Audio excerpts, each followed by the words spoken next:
visit with Dr. K, Dr. Kevin Kavanagh. Dr. K is a retired physician and also the founder of a national organization called Health Watch USA. And good morning to you, Doc. Good morning, Jack. How are you? Doing pretty good. Where I'm at, it's still midnight, practically 4 a.m., but I'm up and kind of as chipper as you can get. Well, you sound chipper. I'm impressed. You sound very chipper this morning. We appreciate you getting up in the middle of the night. He's in Arizona, by the way. Let's start out with that Gridiron Dinner. Turned out to be a D.C. Superspreader event.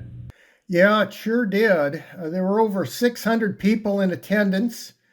About 11% came down with COVID, and that's not, I don't think that's good.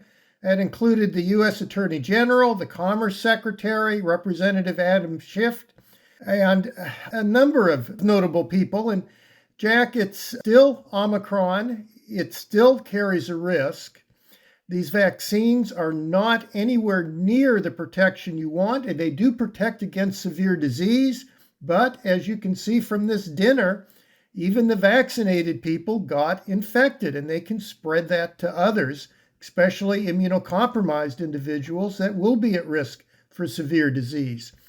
The president did not attend that event. Normally the presidents do, but President Biden did not. That's correct, and I think that was a good judgment because, as you know, he's elderly and is going to be susceptible to this virus. Yeah, on the plus side, we do have antivirals, which can be used if you do come down with Omicron, but this is still a virus one wants to avoid because long COVID, those types of risks, we still just don't know how that's going to pan out with this Omicron variant. What's up with the BA.2? Well, the BA.2 is spreading throughout the United States. It is starting to increase significantly in the northeast part of the United States. In that area, the cases are still low, but going up. If you look at the data from the United Kingdom, they're coming out of their BA.2 wave. The wave was about half that of the original Omicron wave, but it looked like their hospitalizations were about equal. So this new wave can cause disease and it can also cause hospitalizations. Now, if you've had Omicron, you probably have a pretty good protection for BA.2. That doesn't mean you go out and get it. You can still get infected because they do have reinfections. But if you haven't had Omicron, or if you just have a 2-dose vaccine, you probably don't have much protection for this new surge that's coming. And I have to stress more than anything, go out and get a booster, especially if you're over the age of 60. And even if you've had one booster, if you're more than 4 months out, you need a second booster shot. I've had all 4 shots myself. That was a prerequisite to going out to Arizona. I see. Now, we mentioned the president and Nancy Pelosi. I've seen the video on TV, and you have too, of the big hug that she gave him 3 days before she was Omicron positive. The president is, as you are, 2 doses plus 2 boosters. And at this point, they don't seem like they're too concerned about that. Well, I would be concerned. I mean, if I was the president, I would be monitoring symptoms closely. And again, if I came down with symptoms, I would get on paxlovid. One of the first thing I did when I came out to Arizona was I located where the healthcare resources were and which pharmacies had paxlovid. And luckily, the CVS right down from where we're staying has it. So I think he's still at risk. That is definitely close contact, even though they said it's not. They said you have to be 15 minutes, etc. Well, that's ridiculous. When you hug someone, that's close contact. And that 15-minute rule, that was set up on the original variant.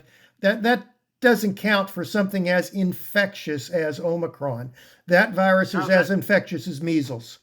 That medicine you just mentioned, what is the name of it again? That's paxlovid. That's the Pfizer pill. Now, you have to have a prescription for that, right? Definitely. And you have to take it early, right at onset of symptoms. You can't wait till you get good and sick and take it. By that time, it won't work.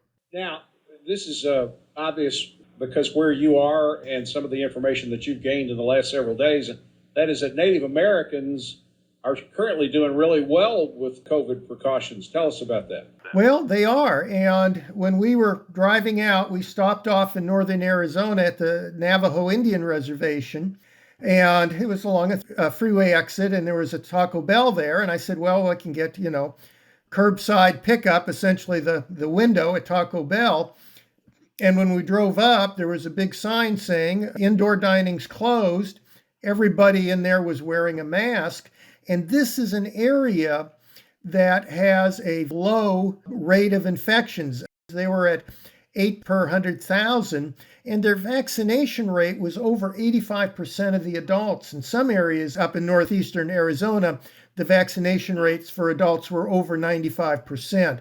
So they're doing really well. And of course, they're not part of, any deep state conspiracy. They're just following the science, as many other countries in the world are. Yeah. Hey, listen, we appreciate you. Why don't you go back to bed? All right. Sounds good. Thanks, Jack. All right. Dr. Kevin Kavanagh in Arizona. So, man, he is up in the middle of the night to be with us, and we appreciate it very much.